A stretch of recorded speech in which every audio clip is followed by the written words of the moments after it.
Hello and welcome to the Random Focus. Sorry about my hair, I just woke up. Anyway, our focus for today will be the statement of purpose of the international students on their behalf. Some call it the letter of intent. I personally put it under purpose of travel when we lodged our visa application. So, read along and I hope you learned something. Purpose of travel, that's the date. Here's the addressee. Dear Visa Officer, I am the open work permit applicant, wife to husband, that's me, who got into the straight Master in Business Administration program at University Canada West. Again, don't forget the DLI number. In Vancouver, British Columbia. I write this letter of intent to support my application for an open work permit as I accompany my husband during this significant milestone. Husband and I met at the University 1 in year 1 during my senior year when he finally noticed me while I was hosting a university event. I knew about him as early as year 0 when he was a campus crush university lecturer at University 1. We connected in the aftermath of Super Typhoon Haiyan, clicked right away, and casually dated for a while before drifting apart. Being 8 years older and with all the life experiences under his belt, I initially thought he was merely taking advantage of my naivety.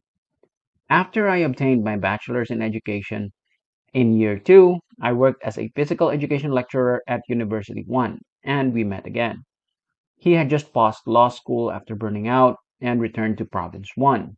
We officially became a couple, and he accompanied me to Cebu City while I took the professional teacher's licensure exam. Then I got pregnant with son 1 in January of year 3, and as a fresh graduate just starting my career, I thought my dreams were over. I feared he would leave because it was all unplanned. But he never left. He supported me throughout the ordeal, and when our first bundle of joy came out in October of year 3, he proposed and we tied the knot 3 months later. At only 21 years old and already a mom, I thought I had missed out on life. So when the chance to work as a food and beverage personnel in the USA presented itself, I immediately grabbed it. I flew to Florida in October of year 4. Unfortunately, the sudden separation forcibly weaned son 1 from breastfeeding just after his first birthday due to a delay in their dependent visa approval. When the visas finally arrived a month later, they joined me in December. We enjoyed our time together and everything was fine for a while, but because seasonal worker dependents cannot legally work, it became clear that living together in the US within the validity of my visa would be unsustainable. So, not wanting to violate their visa limitations, husband and son 1 returned to the Philippines in February of year 5, and we lived apart for most of the year. Yet, even though I missed them so much, I still strived to complete my contracts. See, as early as January, I was already booked for another job for May up to October of year 5 in Glen Head, New York. As a former PE teacher and seasoned dancer, aside from pouring my energy into work, I passed my time in loneliness by taking dance lessons in Long Island, New York. Then, when my contract ended, and despite the offer to return of my former employer in Boca Raton, Florida, I respectfully declined further opportunities.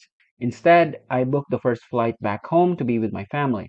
I afterward got my Zumba license and have been a Zumba instructor on the side ever since.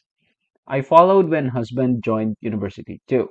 Despite the entry-level pay and rural environment, we settled in province too, because it was close to home and because of the stability offered by a government post. We have since grown our family from 3 to 5. Then, just after son 2 was born in 2020, the pandemic happened and everything ground to a halt. Daughter 1 came just after my master's online graduation ceremony a year later. Husband decided to pursue higher goals at the start of 2022. Living simply in the countryside was nice, but we have dreams we have yet to fulfill and 3 children who now look up to us as their heroes. Dancing was always my passion, and husband has always wanted to do business. We want to set good examples for our children. We want them to witness their parents pursue their dreams. As the primary breadwinner, husband set his dreams aside for us. So when he opened his desire to pursue an MBA in Canada, I was all in. He was always there for me. Now I want to be there for him. We vowed never to be separated like we were in year 5. So, with finances no longer an issue, we decided on Canada because it supports families being together. We do not want a repeat of year 5. Daughter 1 is only a year old, while son 2 will turn 3 in January next year. We do not want them to experience the ordeal of their older brother and be without a physically present father for a significant portion of their childhood years.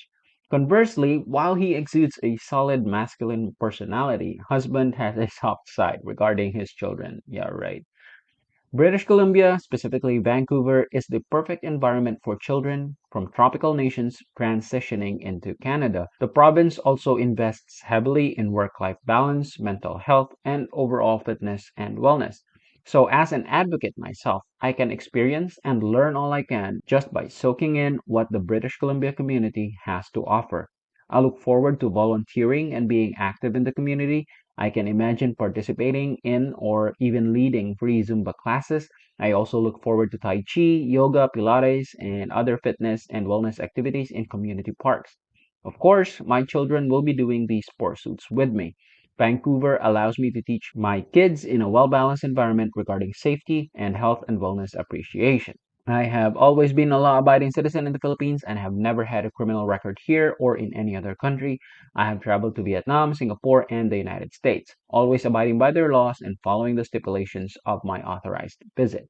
This said, I pledge to do the same with Canada and promise that neither I nor any member of my family will be a liability to the Canadian government. I also commit that we will leave Canada at the end of our permitted stay. My parents are getting old, and being the devout Catholics that they are, they have been egging for us to marry with our local priest's blessing. I also want my children to grow up near and learn traditional Filipino values from their grandparents.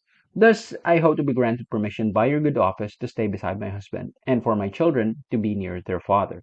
Sincerely, that's my wife's name, open work permit applicant. Now, this is really short, and the key takeaway here is number one, it's okay to be emotional. It's okay to narrate your love story because visa officers are human beings too. So that's one key takeaway. Appeal to their emotions. Number two, you don't need to mention that you are here to work. It's a given. Instead, highlight volunteerism because it's a big thing here in Canada. And also, same with my statement of purpose, everything has to tie together and of course they have to complement each other. Hope this helped.